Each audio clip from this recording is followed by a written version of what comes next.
नमस्कार मित्रांनो, एअसे मराठी या यूट्यूब चॅनलमध्ये तुमचं स्वागत आहे. आपण वयाची साठी ओलांडली की आपल्या घरात साधं वरण भात किंवा डाळ तर रोजच बनली जाते. तरीही वयोमानानुसार पायांच्या स्नायूमधली ताकद कमी का होत जाते? चालताना पाय जड पडणं, जिना चढताना मनात धाकधूक वाटणं किंवा थोडं अंतर चाललं तरी पाय बोलू लागणं, दुखणं, हे सगळं फक्त वयाचं लक्षण आहे का?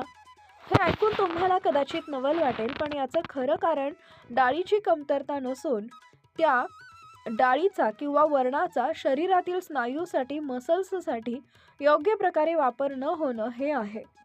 आज मी तुम्हाला तीच गोष्ट सांगणार आहे, जी अनेकदा डॉक्टरांकडूनही इतक्या सरळ शब्दात सांगितली जात नाही. बहुतेक लोकांना वाटतं की अरे, डाळीत तर भरपूर प्रोटीन असतं, मग स्नायू बनतीलच ना. पण 60 वर्षानंतर शरीरामध्ये प्रोटीन पचवणारी आणि त्याचं स्नायूत रूपांतर करणारी यंत्रणा एन्झाईम्स 70 ते 80% मंदावते. याचा अर्थ असा की तुम्ही डाळ खाताय, त्यात प्रोटीनही आहे, पण तुमचं शरीर त्या प्रोटीनचा वापर ताकद निर्माण करण्यासाठी करू शकत नाहीये. आणि हेच कारण आहे की दरवर्षी पायांचे स्नायू 1 ते 2% कमजोर होत जातात. पण आनंदाची बातमी अशी आहे की विज्ञान असं सांगतं की जर आपल्या साध्या वरणात काही दुर्मिळ पण पौष्टिक गोष्टी मिसळल्या तर डाळीतील हे सुस्त झालेला प्रोटीन दुप्पट तिप्पट वेगानं स्नायूंची झीज भरून काढायला लागतं. आज मी तुम्हाला अशा 4 गोष्टी सांगणार आहे ज्या आपण सहसा वरणात टाकत नाही, पण त्या टाकल्यामुळं साधं वरण ज्येष्ठ नागरिकांसाठी पायांना लोखंडासारखी ताकद देणारं सुपर फूड बनतं.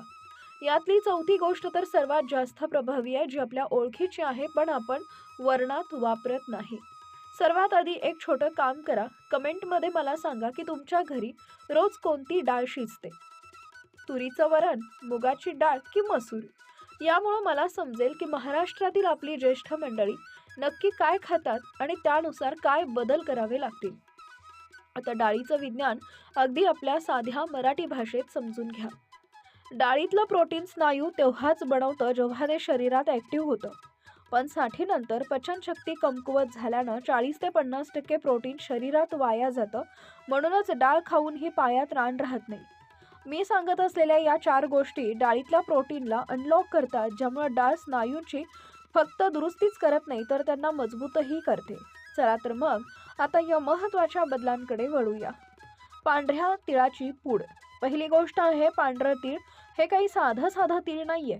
यात कॅल्शियम, मॅग्नेशियम आणि व्हिटॅमिन B6चा असा मिलाप आहे जो पायांचा थरथराट कमी करण्यासाठी सर्वात गुणकारी मानला जातो. वरणात 1 चमचा पांढऱ्या तिळाची पूड टाकल्यानं शरीराची प्रोटीन शोषून घेण्याची क्षमता 30 ते 35% वाढते आणि मुख्य म्हणजे 60 वर्षानंतरच्या पचनाला हे अजिबात जड जात नाही. टीप: वरण पूर्ण शिजल्यावर आणि गॅसवरून खाली उतरवल्यावरच ही पूड वरून टाकावी. काळ्या हरभऱ्याची भरड. दुसरी गोष्ट जी तुमच्या वरणाला एका वेगळ्याच लेवलला नेईल ती म्हणजे काळे चणे किंवा हरभऱ्याची भरड. हा उपाय आपल्याकडे जुना आहे, पण लोक विसरलेत. काळे हरभरे हलके भाजून घ्यायचं आणि मिक्सरमध्ये जाडसर दळून त्याची भरड पावडरसारखं पण थोडं जाड बनवायची. यात लिसन नावाचा घटक असतो जो म्हातारपणात स्नायू बनवण्याच्या प्रक्रियेला वेग देतो. संशोधन सांगतं की ज्येष्ठांमध्ये हा लिसनचा प्रभाव दुप्पट असतो. जेवण वाढताना वाटीतल्या वरणावर अर्धा चमचा ही भरड टाका. चालताना वाटणारा जडपणा, थकवा आणि पाय लटपटण्याची भीती नक्कीच कमी होईल. जवस. आपल्या महाराष्ट्रात जवसाची चटणी खूप आवडीनं खाल्ली जाते. तिसरी गोष्ट तीच आहे हलके भाजलेले जवस. ज्येष्ठ नागरिकांसाठी हे वरदान आहे. जवसात असलेलं ओमेगा 3 पायांच्या स्नायूचा ताठरपणा कमी करतं. मज्जारज्जू आणि स्नायूंचा ताळमेळ सुधारतं. यामुळे डाळीचा गुणधर्म 20% वाढतो. वरण शिजताना किंवा नंतर अर्धा चमचा जवसाची पूड टाकणं सर्वात फायदेशीर ठरतं. वयाच्या साठीनंतर जवस पचायला हलके असतात. शेवग्याच्या पानाची पूड. आता वळूया सर्वात ताकदवान आणि चौथ्या गोष्टीकडे, शेवग्याची पानं. आपल्याकडे शेवग्याच्या शेंगाची आमटी होते, पण पानाचा वापर जर वरणात क्वचितच करतो. हे स्नायूंच्या ताकदीसाठी सर्वात जलद काम करणारे औषध आहे. शेवग्यात 17 प्रकारचे अमिनो ॲसिड्स, लोह आणि प्लांट प्रोटीन असतं, जे पायांच्या स्नायूंना ऑक्सिजन पुरवतं, पायांचं पेटकं येणं कमी करतं आणि कमजोर स्नायू पुन्हा भरून काढतं. वरणात अर्धा चमचा शेवग्याच्या पानाची पूड टाकली की वरणाची ताकद दुप्पट तिप्पट वाढते. ही पूड सुद्धा वरण तयार झाल्यावर वरून टाकावी, पण एकच अट, पावडर शुद्ध आणि बारीक असावी. आता हे बनवायची योग्य पद्धत समजून घ्या. इथं मुगाची डाळ हा सर्वात महत्त्वाचा पाय आहे, कारण मुगाची डाळ पचायला सर्वात हलकी असते आणि आपण पाहिलेल्या या चारही गोष्टींना शरीरात मुरवायला ती सर्वात जास्त मदत करते. 1 वाटी मुगाची डाळ 30 मिनिटं भिजत घाला. डाळ शिजवताना ते पद्धत अगदी साधी ठेवा. शिजवताना त्यात चवीपुरतं मीठ, थोडं जिरं किंवा हिंगाची हलकी फोडणी द्या. लक्षात ठेवा, वयोमानानुसार पचनशक्ती जपण्यासाठी जास्त तेलकट किंवा जड मसाल्यांची फोडणी नको. आता खरी जादू इथं सुरू होते. वरण पूर्ण शिजल्यावर ते वाटीत घेतल्यावर किंवा गॅसवरून उतरवल्यावर त्यात 1 चमचा पांढऱ्या तिळाची पूड टाका. त्यानंतर अर्धा चमचा मगाशी सांगितलेली काळ्या हरभऱ्याची भडरट टाका. अर्धा चमचा जवसाचं पूड मिसळा आणि सर्वात शेवटी अर्धा चमचा शेवग्याच्या पानाची पूड.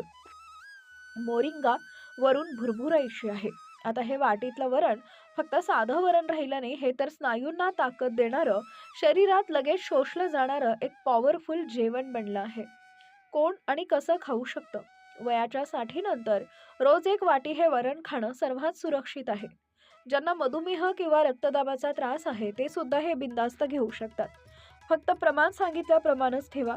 मात्र एक काळजी घ्यायची आहे. ज्यांना किडनीचा काही विकार असेल त्यांनी मात्र शेवगा आणि जवस वापरण्यापूर्वी एकदा आपल्या डॉक्टरांचा सल्ला नक्की घ्या. परिणाम, माझ्या अनेक ज्येष्ठ मित्रांनी, पेशंट्सनी मला सांगितलंय की हे उपाय सुरू केल्यानंतर अवघ्या 10 ते 12 दिवसातच त्यांना पायांमध्ये एक प्रकारचा हलकेपणा जाणवू लागला. सकाळी उठल्यावर पायात किंवा कमरेत जो ताठरपणा यायचा तो कमी झाला आणि मुख्य म्हणजे चालताना मनात जी पाय लटपटण्याची भीती असायची ती कमी झाली. हा बदल तुमच्या वयामुळे नाही, तर तुमच्या अन्नातल्या पोषणाचा योग्य वापर केल्यामुळं घडला आहे. मंडळी, आयुष्यभर तुम्ही कुटुंबाला, मुलांना आणि इतरांना आधार दिला. आता वेळ आली आहे की तुम्ही तुमच्या पायांना तो आधार द्या ज्याचा त्यांना हक्क आहे. जर तुम्हाला ही माहिती कामाची आणि मोलाची वाटली असेल तर आपल्या चॅनलला नक्की सबस्क्राईब करा. धन्यवाद. मित्रांनो, या व्हिडिओमध्ये जेही उपाय सांगितले गेलेले आहेत ते 80 वयात सुद्धा तुमच्या पायात नवीन ताकद येण्यासाठी आहेत. हे पावडर जर तुम्ही मिक्स करून घेतलं तर तुमचे हाडे नक्की हे मजबूत होतील. बघा मित्रांनो, या व्हिडिओमध्ये तुम्हाला जे काही उपाय सांगितले गेलेले आहेत ते तुम्हाला योग्य पद्धतीने वापरता आले पाहिजे. म्हणजे जे काही उपाय आहेत ते तुम्ही योग्य पद्धतीने ऐका आणि त्यानंतर ते करून बघा. नक्कीच तुम्हाला 7 ते 15 दिवसाच्या आतमध्ये याचा खूप चांगला रिझल्ट भेटेल. आत्तापर्यंत खूप लोकांना याचा खूप चांगला रिझल्ट आलेला आहे. हे उपाय तुम्हाला कसे वाटले ते आम्हाला एकदा कमेंटमध्ये नक्की कळवा. आणि जर हा उपाय तुमच्या फायद्याचा ठरला असेल तर या व्हिडिओला एक लाईक नक्की करा. चॅनलवर नवीन आला असाल तर सबस्क्राईब करा आणि तुमच्या मित्रमैत्रिणींसोबत हा व्हिडिओ शेअर करायला अजिबात विसरू नका.